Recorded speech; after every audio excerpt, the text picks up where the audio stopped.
पढ़ी लिखी लड़की की शादी अनपढ़ परिवार में हो गई। एक पढ़ी लिखी लड़की की शादी अनपढ़ परिवार में हो गई मेरे दोस्त। और लड़की की शादी वो सोच समझ के करना चाहिए, क्योंकि जैसी लड़की हो वैसे ही परिवार में उसकी शादी करना। अगर लड़की पढ़ी लिखी है तो पढ़े लिखे ही फैमिली में करना चाहिए, वरना नहीं पढ़ी लिखी है तो बिना पढ़े लिखे परिवार में करना चाहिए।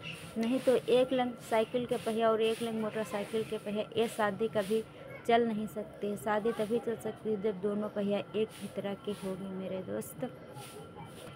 लड़की एक दो बार आई अपने ससुराल को तो समझ नहीं पाई कि परिवार कैसा है। परिवार अनपढ़ था। लड़की घूंघट में थी, एक दो दिन रुकी और चली गई। लड़कियों औरतें दो बार घूंघट बनाते हैं। एक तो ससुराल में जब पहली बार आते हैं, दूसरी बार जब बड़े बुजुर्ग के एक्सपायर होते हैं तभी लंबा घूंघट कर लेते हैं। रोते तो है नहीं, ऐसे चिल्लाते ही रहते हैं, दिखावा करते रहते हैं। लड़की एक बार मेकअप कर रही थी और वह फेयर लवली क्रीम लगा रही थी। एक बार लड़की तो पढ़ी लिखी घराने की थी, एक बार अपना मेकअप कर रही थी और फेयर लवली क्रीम लगा, फिर अपना सामान अपने रूम में रख दिया। उसका छोटा देवर था, वो देख रहा था। जब वो चले गए तब देवर समझा, मैं भी भाभी चेहरे पर लगाई हैं तो बहुत गोरी हैं, और मैं भी क्रीम को खा जाऊँ तो मैं भी तो पूरे शरीर से गोरा हो जाऊँगा। देवर ने क्रीम निकाला और चाट लिया, क्रीम निकाला ऐसे चाट लिया। तब देखा भाभी ने तो देवर को मारने लगी।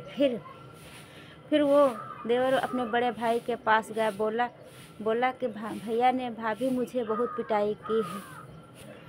आया अपनी औरत से पूछा, मेरे भाई के क्यों मारा? तो वो लड़की बोली, क्रीम को खा लिया। तो भाई बोला, क्रीम सूखी क्यों खा ले? रोटी में चपड़ लेते फिर खाते क्रीम को, ऐसे क्यों खा ले? अच्छा क्या पिटाई की? फिर वो लड़की ससुराल से मैके चली गई। फिर काफ़ी समय 3-4 माह बीत गए। फिर लड़के की माँ कहने लगी कि बेटा जाओ बहू को बुला लाओ, बहू को काफ़ी दिन गए हो गए। तब जब वो आदमी अपने ससुराल गया, घर पर मेहमान आते हैं तो रोटी छोटी छोटी है, पूड़ी छोटी छोटी बनती है। इसी तरह उसके साथ हुआ। जब वो खाना खाने गया ससुराल को तो पूड़ी बहुत छोटी छोटी बनी थी, क्योंकि वो तो पढ़ा लिखा आदमी नहीं था। वो एक पूड़ी को एक ही बार में खाने लगा। लड़की किचन से देख रही थी तो उसने मस्तक में अपने हाथ लगाया कि अरे दिमाग इसके तो है नहीं।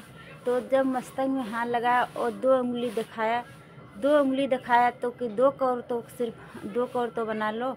तब वो 2 पूड़ी साथ में खाने लगा और मस्तक में छुआ कर ही खाने लगा। लड़की कहा, अरे ये तो मेरी बेइज्जती हुआ भी कराता और यहाँ भी करा रहा है, मेरी बेइज्जती करा रहा है। लेकिन जैसी जिसकी लड़की हो उसको उसी तरह के परिवार में शादी करना चाहिए, वरना ऐसा नहीं करना।